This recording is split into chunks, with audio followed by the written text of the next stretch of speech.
Hi, Christi. It's great to have you back here on the Simplifying Entrepreneurship podcast today. Thanks, Pete. I'm so happy to be back. Yeah, I mean, it's been a while now since your book was released, but even back then when we did our first episode, it was already a best-selling book, and so proud of you for that with the book Truth Warriors. Thank you, Pete. Yeah, it was definitely an exciting journey, and of course the journey continues, and the goal is always to try to have an impact and reach out to leaders and support them. Yeah, I love that. It's such a great book. Really enjoyed reading it, and so many good stories and takeaways there. And today we want to take the discussion into the idea that entrepreneurs, what should entrepreneurs be thinking about when building and developing their teams, and how some of the stuff that you talked about in your book correlates to that, and how we build better teams as leaders for our businesses. Yeah, no, great question, Pete. I think for me, and the concept of Truth Warriors is about recognizing the need for diversity, right? Diversity of thought, obviously actual diversity. And I think as leaders, it's something, there was this idea sort of perpetuated by a lot of organizations that you have to create this culture where everybody kind of fits in. And I'm glad to see that shifting. And what's really important for leaders is to actually make sure that when they're bringing people into their team, or when they're even thinking about how to interact with their team, they're doing it with the lens of they're going to think different. I want that thinking differently. That's actually a benefit to my team. If everyone in the team thinks the same, I'm probably not making the best decisions, and we're probably not leveraging the team as best we can.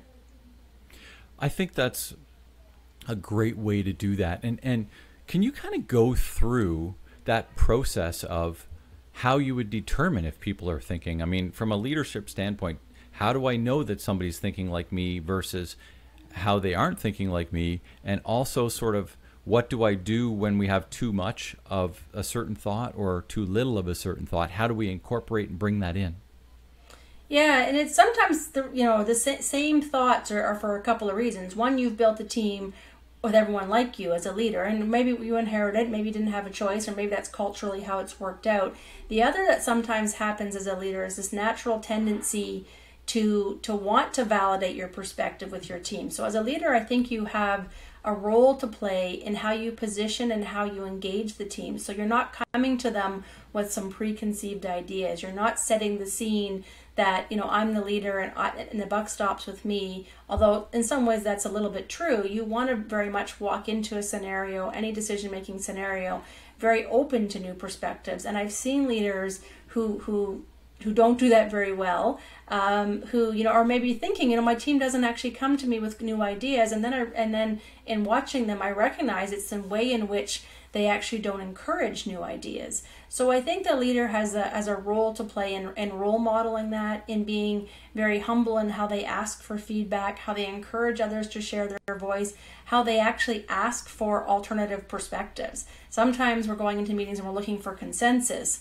Well, you shouldn't be looking for consensus. You should be looking for alternatives or potentially risks or things to think about that, hey guys, is there anything here that we haven't considered? What could happen? Can we bring somebody in from the outside to maybe think about our thinking and open it up? So those are different ways leaders can do that.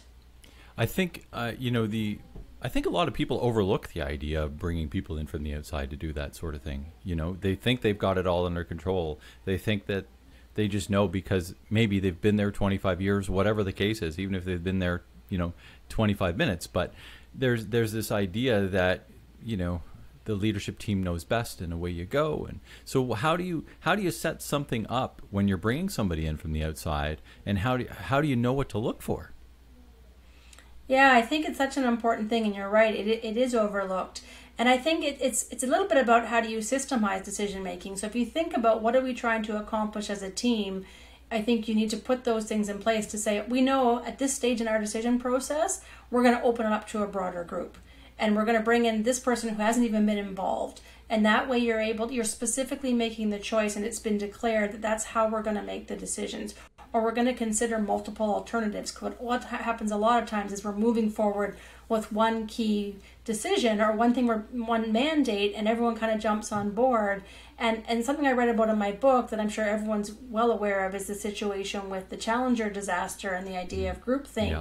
And what was fascinating to me about that is is a lot of that came from the fact that people actually, had respect for the program, wanted it to be successful. So it wasn't like, so people go into this groupthink, follow the leader mode, oftentimes because they actually respect the leader and they want the team to be successful. And usually there's external pressures for timing. And I think it's recognizing that sometimes we need to slow down to make the right decision, and having a leader be, confident enough to say, if we move forward without, pressure testing this a little bit, we're not going to get the best information. And at the same time, balancing off the recognition that we can't have all the information.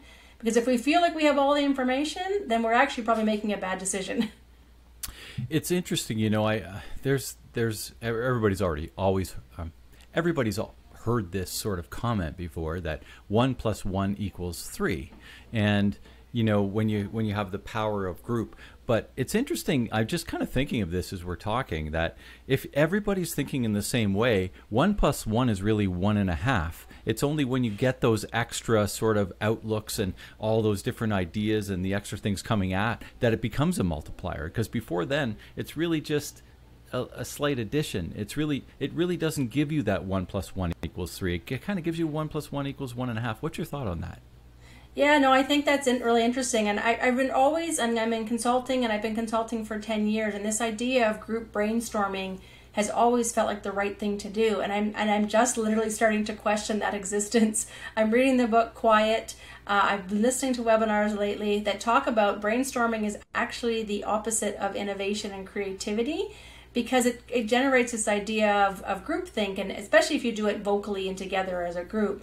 But if you have individual collection of ideas that become separate and independent, and then you find ways to bring them together and have discussions about understanding each of the perspectives, it can actually be more successful. So I think that idea of 1 + 1 = 3 can still exist, but the way in which it's facilitated, we need to think carefully about.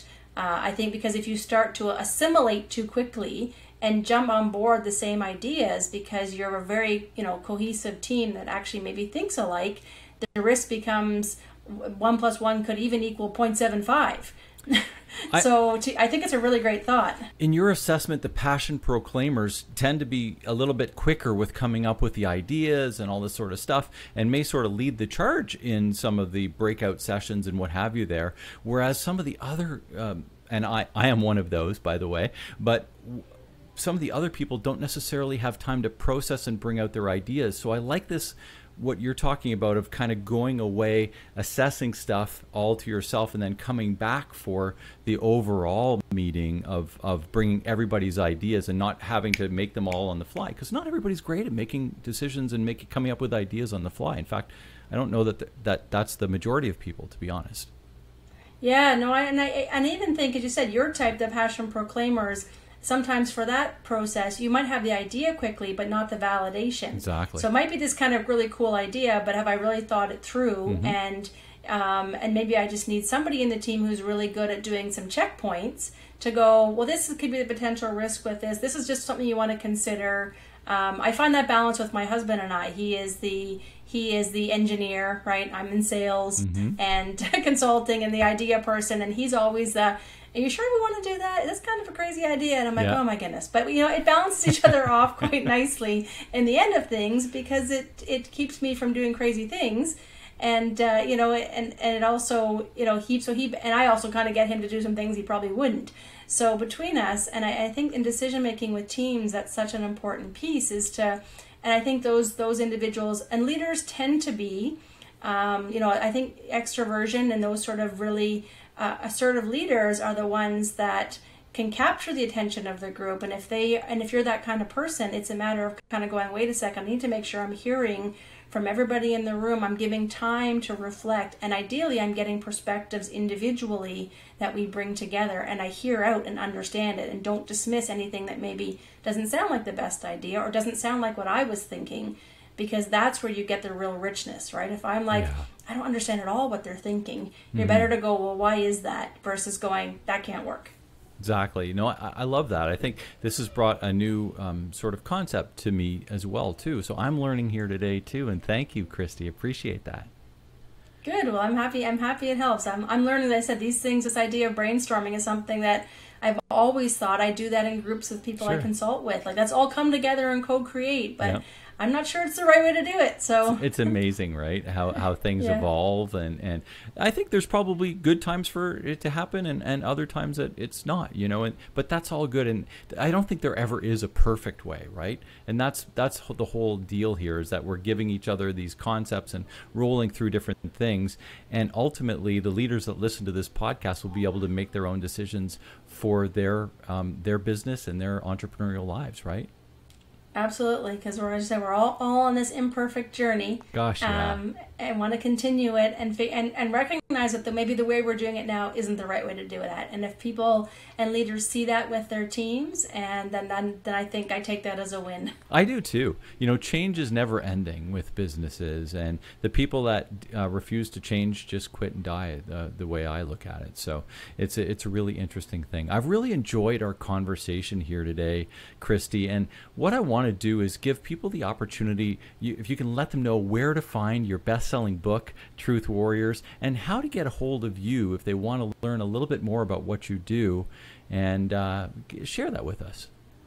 Yep, so the best place is probably my website, truthwarriors.ca. Also, I have a pretty strong presence on Instagram where I share a lot of sort of tips and tricks, and you can also link to opportunities to connect with me directly. If you do the assessment, which is also there, then I actually offer even a debrief session after that, because I think it's really important to work with leaders one-on-one to focus on their individual opportunities. That's wonderful, and I've taken the assessment. I just got it back yesterday, so I've read through it. It's great, and I strongly suggest that anybody here takes the opportunity to do that too.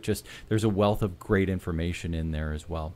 So something to add to that, Go Pete. ahead. Just sorry, because we're talking about leaders with teams. Yeah. I obviously offer the individual assessment, but I think it's also really powerful. I can provide a team report, so that you can get a sense, just like we talked about, if everyone in your team is in the same bucket, you probably want to think about, how do you bring in others who maybe are in alternative buckets. So I would also, if anyone has an interest in that, please reach out to me through my website, and I'd be happy to talk to you about that. Yeah, I think that's awesome. Just such a great amount of information, and really wisdom, to be honest. Is the book is all about stories and wisdom around the topic, so really appreciate that.